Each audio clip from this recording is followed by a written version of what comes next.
So you're in a quiet room where you are not supposed to make noise, and suddenly, Your throat does that thing. you know that little tickle thing that never goes away. So your body's like, hey, just chill and you'll be fine. Nah, hell, nah. So you hold it in. Turns out to be the worst decision of your life.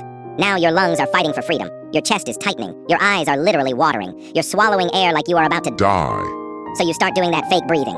In through the nose, out through the nose. Like that's gonna save you. But really, you just look like the dumbest person in the world. Your face is turning red, your vision is tunneling, you're seeing ancestors, and the cough is getting stronger. It's building up power. It's charging like a final boss. Your body starts making those quiet little noise. You think you're good. But everyone can hear that. Congratulations, now you're the main character. At this point, you're not even coughing anymore. You're just silently choking in public. And when it finally comes out, it's the loudest, most violent cough ever created. Now the whole room is staring at you. Like you just detonated something. You sit there, eyes watery, lungs destroyed, trying to act normal like you didn't just almost Pass out.